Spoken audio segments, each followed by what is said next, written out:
Hey everyone, thank you for stopping by my channel today. I am going to be reviewing a high-end foundation today, and I don't think that high-end foundations are necessarily necessary.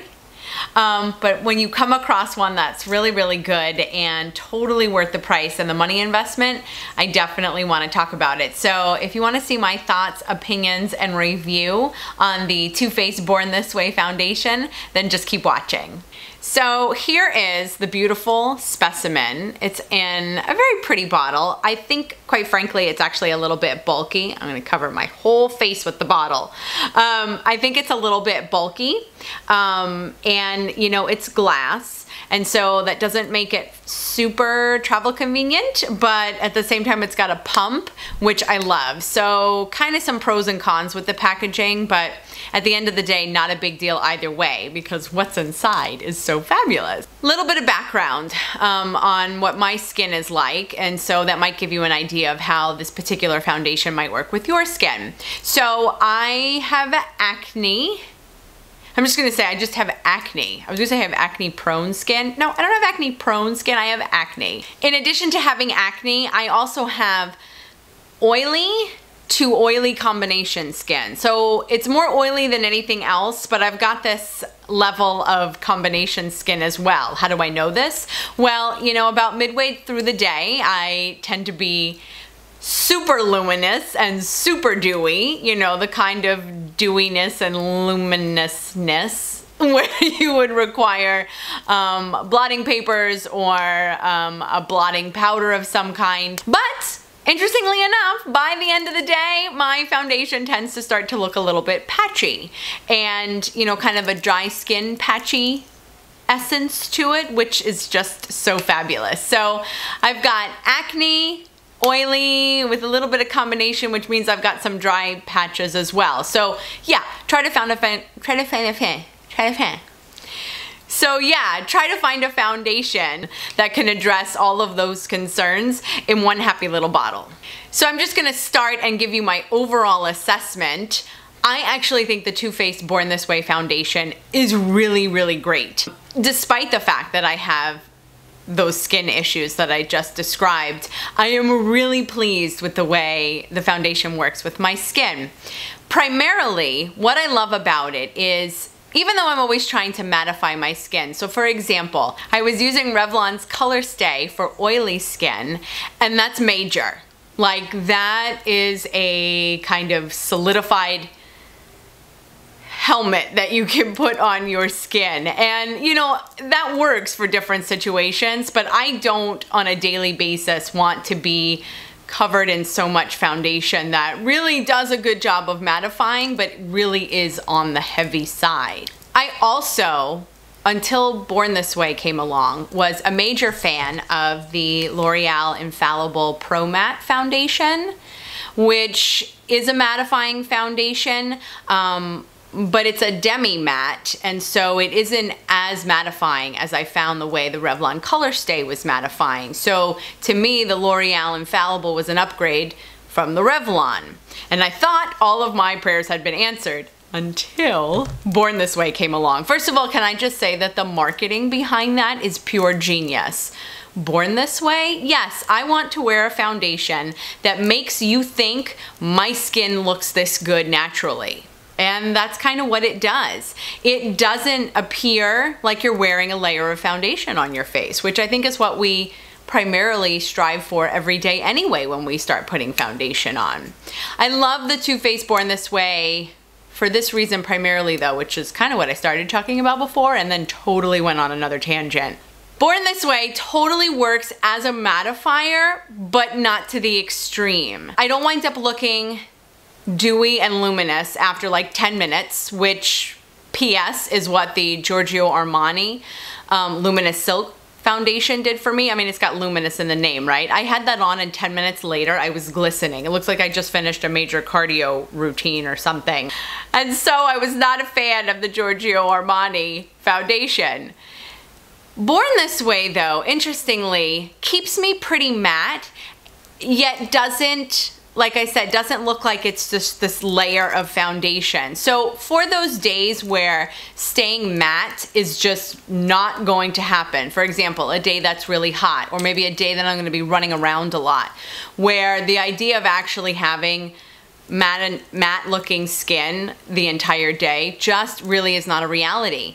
So the Born This Way foundation allows me to continue looking natural the entire day. I will say that, you know, by about midday or so, depending on what it is that I'm doing, I do want to grab a hold of some blotting papers, or, you know, I do want to use, I love the Rimmel Stay Matte pressed powder. I do want to use that powder to maybe absorb a little bit of excess oil that I see just kind of in different spots on my skin.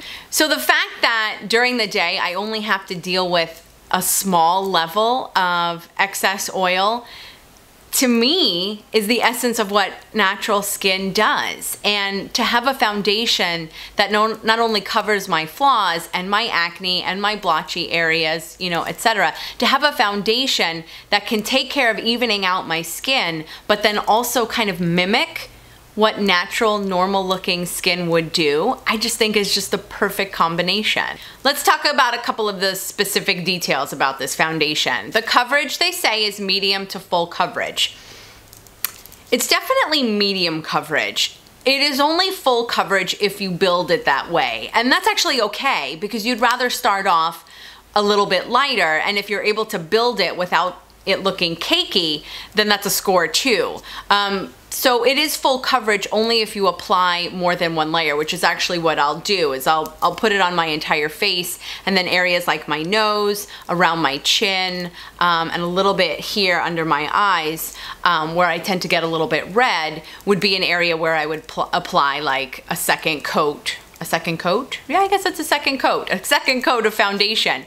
But what's so great is that it adds to the coverage without it looking cakey or piled on or layered on. So the consistency of this foundation is pretty interesting, because by comparison, the Revlon Color Stay, also in a glass jar, a glass bottle, is not a pump, and you literally could pour it. If you like tipped it upside down, you could just pour the foundation out. So it is very, very liquidy.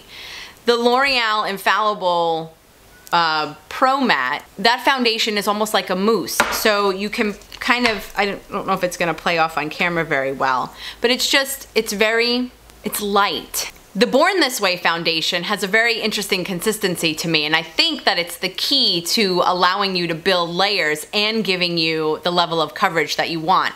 Because it's a liquid, which is good, that means it's a little bit on the thinner side, but it doesn't run the way some of the other liquid foundations do. It's very thin, and just gives you amazing coverage. And so whatever kind of magic they're putting in the jar to give you the coverage and give you the layers and not allow it to look so thick and nasty, is pretty awesome. The color selection, I think, is pretty good. And from what I understand, they're also coming out with additional colors come the fall. I actually was able to purchase my shade, which is Warm Nude. I was able to purchase my shade online, and I can't believe it matched. So not only were there shades on Target, but their descriptions of their shades were true to what they were saying they were. So for example, I have yellow or golden undertones, and that's actually my problem with the L'Oreal Infallible, is that they are a yellow based, or they do have yellow based foundation shades, but their lightest yellow based foundation shade is still too dark for me. Otherwise I would think it would be like a 10++. I mean, it would be just perfect, but I still can't get the intensity of the shade to match my skin tone enough. Anything lighter than my shade in L'Oreal is pink toned.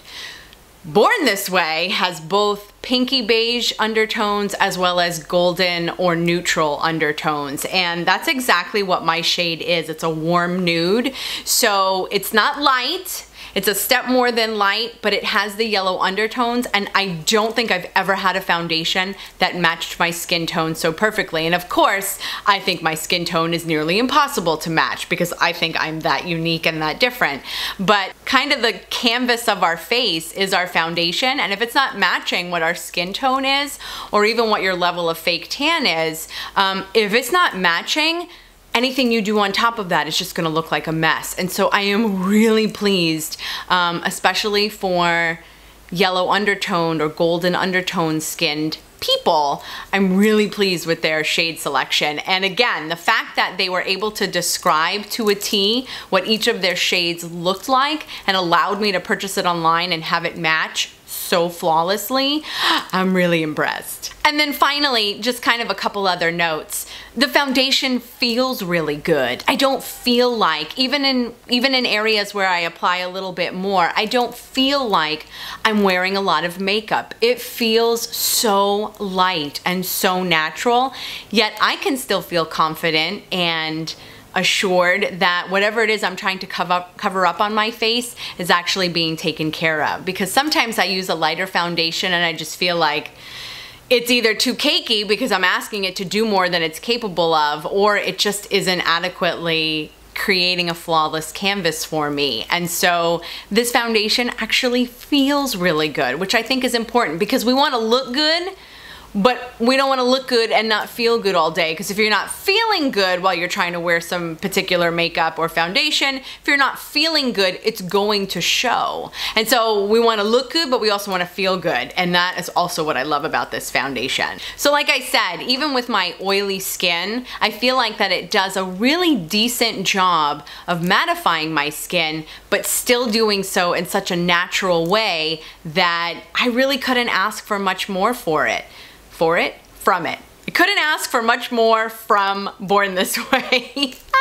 I don't mind that I might have to do a midday either blot out or touch up or whatever. I would rather have to do that than have a foundation that, you know, looked good in the morning, or looked even excessive in the morning just so that it would last throughout the day. And so I am totally fine with, you know, doing a touch-up. And I mean, come on. If you're putting on makeup in the morning, we are at least, I don't even know how many times a day, checking ourselves out in the mirror as the day goes on. And so if in that time I need to blah, blah, blah, or, you know, whatever, I'm actually really okay with that.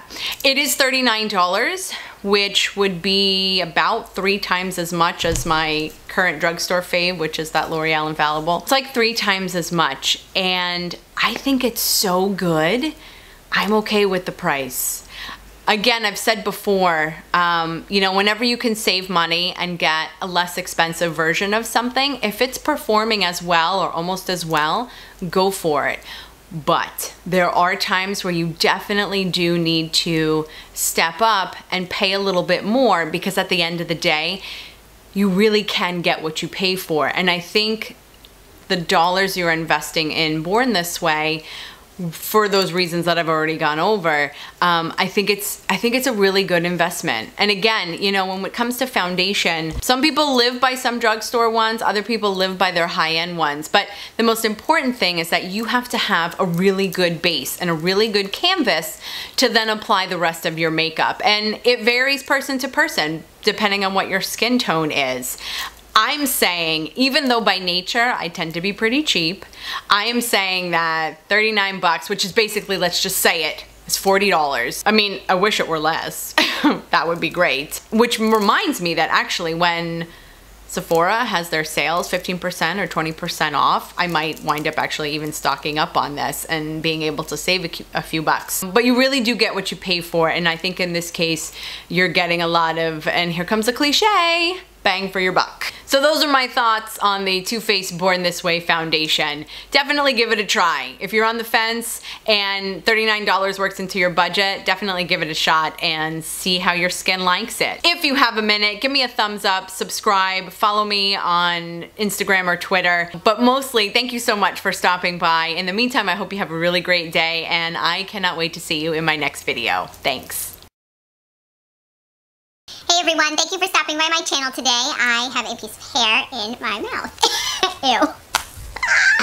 Let's try that again. And yeah, what? I'm just not a fan of it. Who would be a fan of that? Could not wait to pass, you know, age 18 because I thought, yay, my skin is gonna clear up, and it didn't. Awesome.